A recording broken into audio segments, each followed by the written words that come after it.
Good morning students. आज हम लोग क्लास 11th की हिंदी में सुमित्रा नंदन पंत की वह आँखें शीर्षक के दूसरे पार्ट का अध्ययन करेंगे। पिछले पार्ट में हमने इसके 3 प्रश्नों और वह आँखें के छंदों का अध्ययन किया था। आज हम इस पार्ट में सुमित्रा नंदन पंत की वह आँखें के चौथे और 5वें प्रश्न का अध्ययन करेंगे।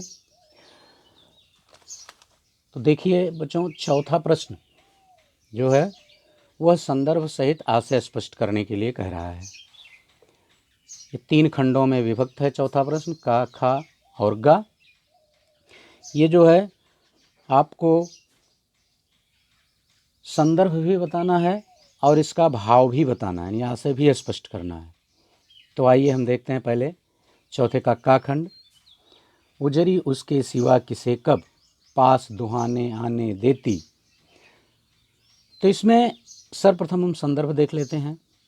इसका संदर्भ लिखेंगे प्रस्तुत काव्यांश हमारी पाठ्यपुस्तक। प्रस्तुत काव्यांश हमारी पाठ्यपुस्तक हिंदी में संकलित वह आँखें नामक शीर्षक से अवतरित है, जिसके रचयिता सुमित्रा नंदन पंत जी हैं। फिर से एक बार, प्रस्तुत पंक्तियाँ हमारी पाठ्यपुस्तक हिंदी के वह आँखें नामक शीर्षक से अवतरित है, जिसके रचयिता सुमित्रा नंदन पंत जी हैं। ठीक ना। इसको हम दूसरी तरह से भी लिख सकते हैं कि प्रस्तुत काव्यांश हमारी पाठ्यपुस्तक हिंदी में सुमित्रा नंदन पंत द्वारा रचित वह आँखें नामक शीर्षक से अवतरित है। यह है संदर्भ। इस तरह से हम लिख सकते हैं, लिख लीजिएगा आप लोग। अब आशय स्पष्ट करना है, इसका भाव बताना है, तो हम सर्वप्रथम इसके प्रसंग को भी देख लें।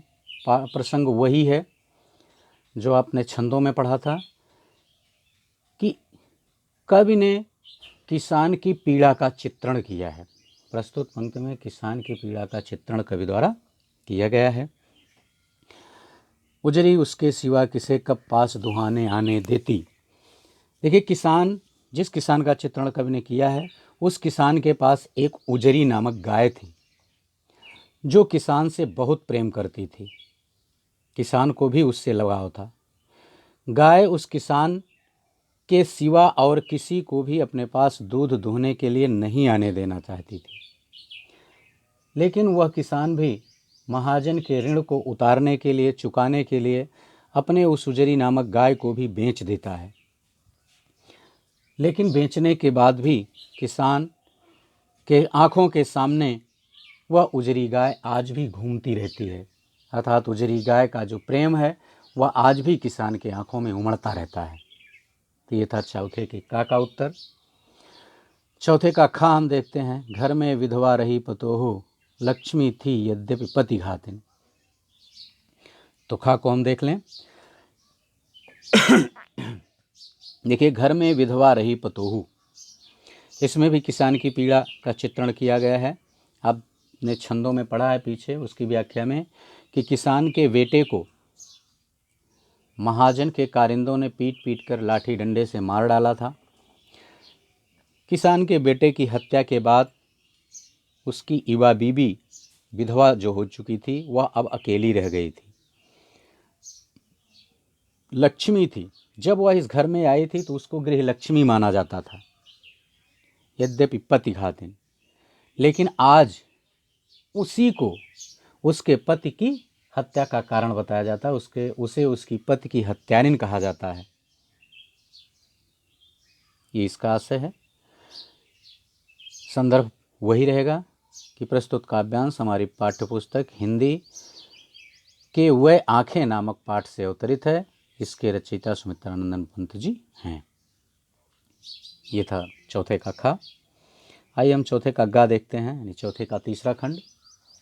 इसका भी आशय, इसका भी हम सबसे पहले संदर्भ देख लेते हैं। प्रस्तुत पंक्तियाँ हमारी पाठ्यपुस्तक हिंदी में वह आँखें शीर्षक के अंश से अवतरित हैं। इसके रचयिता सुमित्रा नंदन पंत जी हैं। इसका देख लेते हैं आशय। पिछले सुख की स्मृति आँखों में क्षण भर एक चमक है लाती। कवि कह रहा है कि जब किसान अपने बीते हुए जीवन के सुखों की याद करता है तो क्षण भर के लिए उसकी आंखें चमक उठती हैं, उसकी आंखों में चमक आ जाती है, अर्थात उसके चेहरे पर प्रसन्नता दिखाई देने लगती है। तुरंत शून्य में गड़ वह चितवन तीखी नोक सदृश बन जाती। लेकिन जैसे ही उसे अपने वर्तमान दुखों की याद आती है, क्षण भर में ही वह अपने वर्तमान में लौट आता है, और जैसे ही उसे अपने वर्तमान के दुखों की याद आती है उसकी निगाह जड़वत हो जाती है, अर्थात उसकी दृष्टि जड़वत हो जाती है।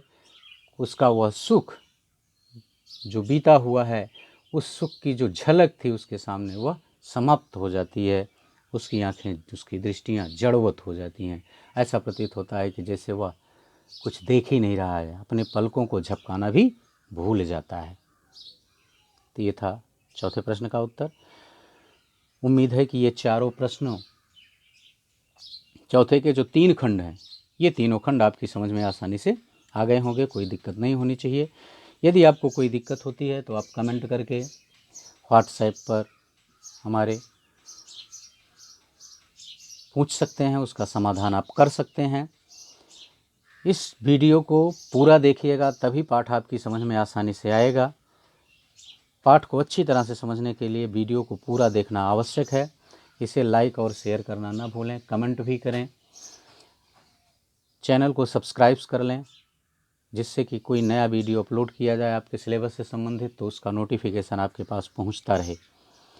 अब आइए हम अगला प्रश्न देखते हैं, और अंतिम प्रश्न इस पाठ का 5वां प्रश्न है। घर में विधवा रही पतोहू, खैर पैर की जूती जोरू, एक ना सही दूजी याती। इन पंक्तियों को ध्यान में रखते हुए वर्तमान समाज और स्त्री विषय पर एक लेख लिखें। यानी वर्तमान समाज में स्त्रियों की क्या दशा है, क्या स्थिति है, उस पर आपको एक लेख लिखना है। लेख का मतलब जो भी आपके 8-10 पंक्ति का हो जाए, छोटा सा, बहुत बड़ा लेख नहीं लिखना है। तो इसमें आप लिख देंगे कि देखिए, जो वर्तमान समाज है यह पुरुष प्रधान समाज है, यहाँ स्त्रियों की स्थिति और भी दयनीय है। विधवा होने के बाद तो उनकी स्थिति और भी दयनीय हो जाती है और उन्हें अभिशाप माना जाता है। चूँकि स्त्रियों को ही पति की हत्या का कारण भी मान लिया जाता है। आज भी समाज में ऐसी प्रथाएं हैं कि अगर विवाह के कुछ समय बाद, एक निश्चित समय बाद कुछ घटनाएं घटित हो जाती हैं पूरे परिवार में, आप मानिए, तो वह उस स्त्री को ही दोषी माना जाता है कि इससे शादी हुई जब से तब से परिवार सुखी नहीं है। तो इसीलिए कवि यहाँ कह रहा है कि उसको पति की हत्या का कारण भी मान लिया जाता है। और पुरुष प्रधान समाज होने के नाते पुरुष जो है वह स्त्रियों को अपने पैरों की जूती समझता है, और यदि किसी पुरुष की स्त्री मर जाती है तो वह पुरुष जो है दूसरी शादी करने में भी अधिक समय नहीं लेता है। जबकि इस समाज में यदि कोई स्त्री का, किसी स्त्री का कोई पति मर जाता है, कोई स्त्री विधवा हो जाती है, तो उसका पुनर्विवाह करना समाज की परंपरा के विरुद्ध मान लिया जाता है।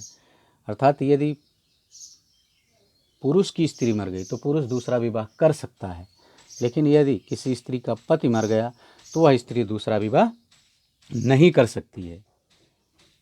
तो इस प्रकार हम कह सकते हैं कि आज जो वर्तमान समाज में स्त्रियों की स्थिति है वह अत्यंत दयनीय है।